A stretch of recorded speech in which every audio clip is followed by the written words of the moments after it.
Hi guys! Welcome to my mini vlog. So, for today's video, ako ay gagawa ng aking pang-diet food. Okay?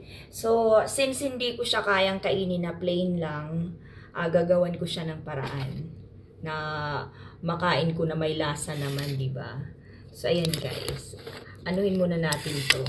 Hihiwain itong cucumber natin. Hiwain natin ng maliliit. Ay. So, yun.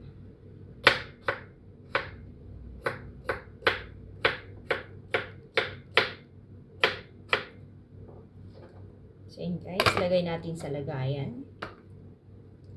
Maliliit lang yung paghati-hati dito. Ano to guys,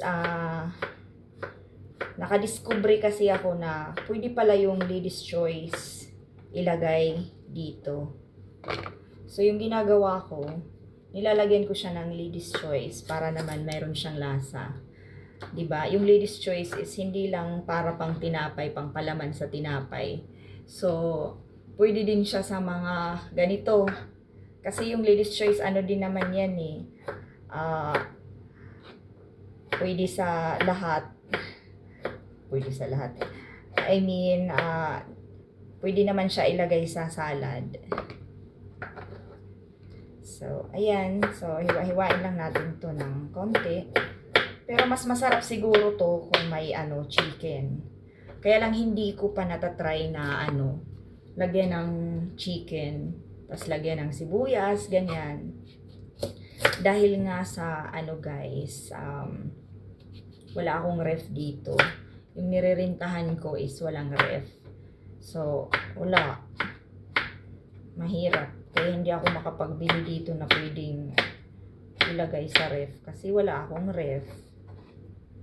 Ay, so ayun na guys. Ayan. So, hiwa-hiwain natin to ng pakunti lang. Ayan. Ubusin natin to. Ubusin ko na lang to guys kasi masasayang siya. Medyo lalanta na ng konti. Ayan.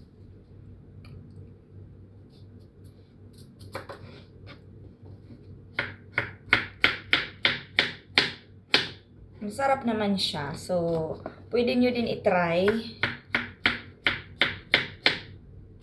itong ginawa ko ngayon. So, ito nga guys, yung cucumber is isa din to sa mga pang-diet na pagkain. Cucumber, itlog na nilaga, ganyan. Hindi naman ako totally diet talaga as in. Kasi nakain pa rin naman akong kanin kasi hindi pwedeng hindi tayo kakain kanin. Nakakapangina din sa katawan. So, kumakain pa rin ako. Pag napasok ako sa trabaho, doon ako kumakain. Pag nauwi ako, hindi na ako nakain kasi natutulog naman ako sa araw. So, ayun yung ginagawa ko. Tapos nagdadala ako nito baon, paminsan-minsan, minsan nilaga ng itlog, biscuits, or ito. Pero yung sasabihin natin na totally ako, as in diet, hindi.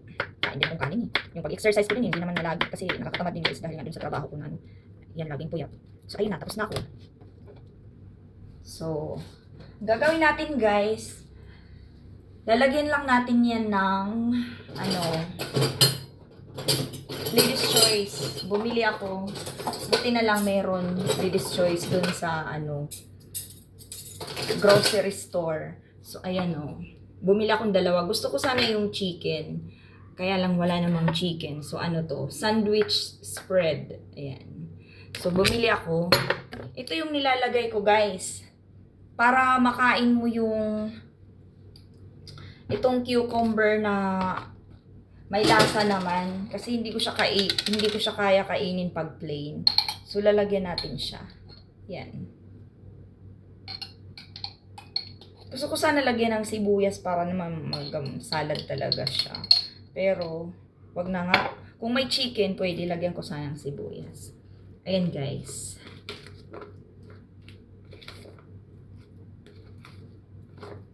So, halu-haluin lang natin yan.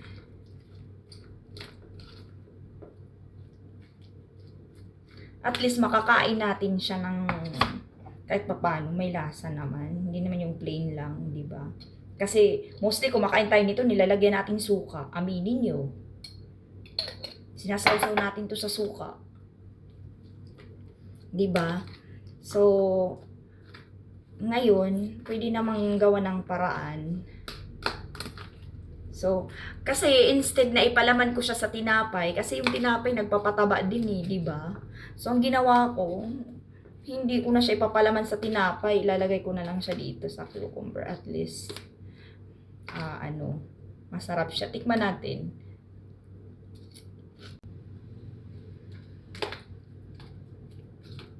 So, ito na siya guys. Yan. Ito. Nalo-halo ko siya. So, kapag hindi ko to naubos na yun kainin, babaunin ko na lang to mamaya. Pag pumasok ako. Oh. Ayan.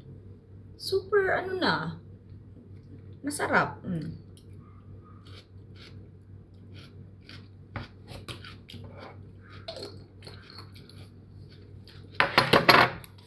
Buti na lang, may dito, may grocery store na merong mga Pinoy products. Kaya kahit papano nakakabili ako ng gusto kong kainin na pang Pinoy na pagkain. So ayun guys, kung gusto nyo din, i-try nyo din to. Hindi kayo magsisisi. Sinasabi ko sa inyo. You know.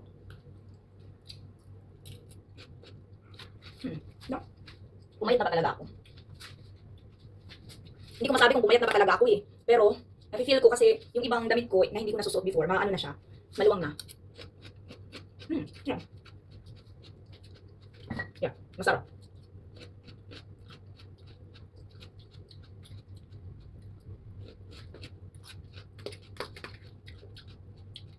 Kasi hindi na siya plain. Meron tayong nilagay dito. So, makakain na natin siya.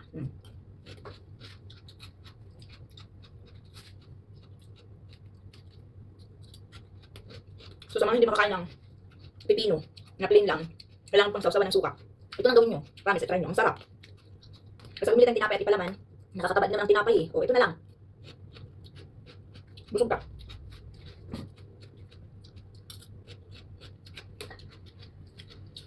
So, ayun lang guys. Kung gusto nyo ding gayahin yung ginawa ko, di ba, pakasimple lang. Ayan, sarap.